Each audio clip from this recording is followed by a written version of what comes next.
جی وہ ہمارا جوان کتا ایڈوکیٹ امان اللہ کنڈرانی صاحبہ، بہت شکریہ سر ہمیں وقت دینے کے لیے۔ سر ہمارا سوال یہ ہے کہ یہ معاملہ ہے کیا؟ ایک طرف تو ہم دیکھتے ہیں کہ صوبہ بلوچستان میں تعلیم کا فقدان، اور دوسری جانب ہم کالی اسامیوں کو پر کرنے میں غیر ضروری ڈیلے کا سامنا ہے۔ آپ کیا کہتے ہیں اس حوالے سے؟ دیکھیے، بسم اللہ الرحمن الرحیم۔ لیکن بلوچستان دور دراز علاقوں پر مشتمل ہے اور یہ 34 اضلاع ہیں بلوچستان کے، اور یہاں پر آپ کو پتہ ہے بلوچستان پاکستان کا سب سے بڑا صوبہ ہے۔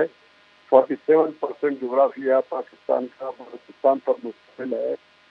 دور دراز علاقوں میں اس وقت حکومت بلوچستان کے اپنے اعداد و شمار کے مطابق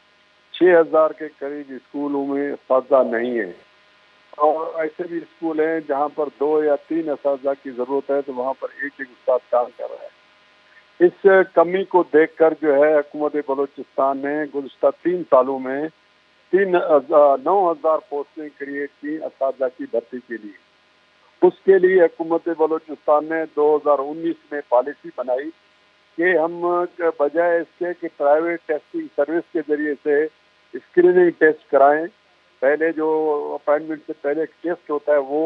کیونکہ لاکھوں کی تعداد میں اسٹوڈنٹ ہوتے ہیں، اس سلسلے میں ہائی کورٹ نے فیصلہ کیا تھا کہ پبلک ڈومین میں جو یونیورسٹیز ہیں ان کے توسط سے یہ انٹرویو ٹیسٹ کرائے جائیں۔ تو اسی فیصلے کی روشنی میں، پالیسی کی روشنی میں 2023 میں باقاعدہ سردار بہادر خان وومینس یونیورسٹی کو یہ ٹاسک ملا تھرو کمپٹیشن، 4 یونیورسٹیوں نے حصہ لیا تھا، ان میں سے اس یونیورسٹی کو بڈ ملا۔ اس بڈ کی روشنی میں اس نے ٹیسٹ کنڈکٹ کیے، 2.25 لاکھ طلباء نے ٹیسٹ میں حصہ لیا، اور اس کے اندر جو ہے 9000 اسامیاں تھیں۔ مگر اس دوران میں جب ٹیسٹ ہو گئے بلوچستان ہائی کورٹ میں ایک غیر شخص گیا، نہ وہ ٹیچر تھا، نہ امیدوار تھا، نہ کوئی اس کا اسٹیٹ تھا، اس نے جا کر کسی کی خواہش پر وہ پٹیشن داخل کی، اور اس کا نتیجہ یہ ہوا کہ بلوچستان ہائی کورٹ نے وہ کارروائی روک دی۔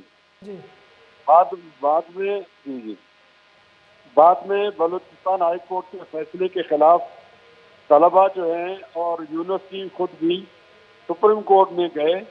اور سپریم کورٹ نے 24 اپریل کو بلوچستان ہائی کورٹ کے فیصلے کو کالا دم قرار دے دیا، جس کے نتیجے میں جو ٹیسٹ ہوئے تھے 1 سال پہلے وہ بحال ہو گئے۔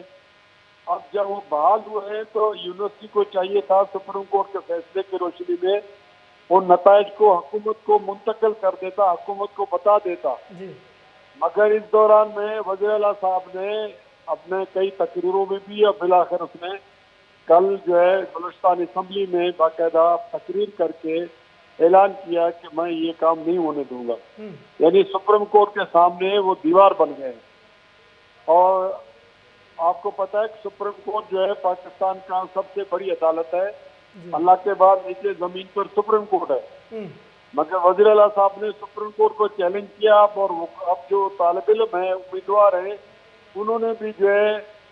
توہین عدالت کی نوٹس دے دیا ہے سردار بہادر خان یونیورسٹی کے وائس چانسلر کو کہ سپریم کورٹ کے فیصلے کی روشنی میں ان کے نتائج کا اعلان کیا جائے، اور وہ حکومت کو تصور کیے جائے نتائج، تاکہ وہ ان کے اپائنٹمنٹ کے پروسیس کو شروع کر سکے۔ تو وزیر اعلیٰ صاحب اس وقت سپریم کورٹ کے سامنے سینگ لگا کے کھڑے ہیں، دیکھتے ہیں یہ یوسف رضا گیلانی بنتے ہیں یا اپنے آپ کو بچاتے ہیں۔ جی سر، میرا سوال یہ ہے کہ آپ کی جانب سے الٹیمیٹم دیا گیا ہے، بر وقت اقدامات نہیں کیے گئے تو آپ کا اگلا لائے عمل کیا ہوگا؟ دیکھیں، سپریم کورٹ کا جو فیصلہ ہے وہ آئین کے آرٹیکل 189 کے تحت تمام اداروں پر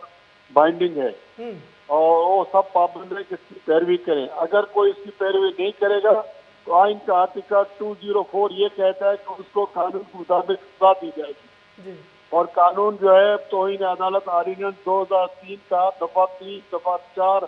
دفعہ 5 میں سزائیں لکھی ہوئی ہیں۔ جس قسم کا جرم کرے گا، سول کنٹم کرے گا، کرمنل کنٹم کرے گا، خلاف ورزی کرے گا، تو اس کو سزا ہوگی 6 مہینے، اور سزا جو ہے چاہے 10 سیکنڈ کی ہو۔ جو یوسف رضا گیلانی صاحب 10 سیکنڈ کی سزا کے اوپر وزارت عظمیٰ سے محروم ہو گئے تھے جب سپریم کورٹ کے فیصلے پر اس نے سوئس حکومت کو خط نہیں لکھا تھا۔ تو اب بھی جو ہے اگر حکومت نے عدالت کے فیصلے کو نہیں مانا اور سردار بہادر خان یونیورسٹی کے وائس چانسلر نے رزلٹ حکومت کو منتقل نہیں کیا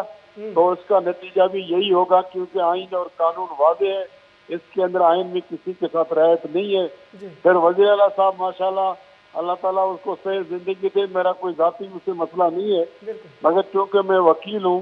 تو مجھے پتا ہے کہ ان کے خلاف ہائی کورٹ میں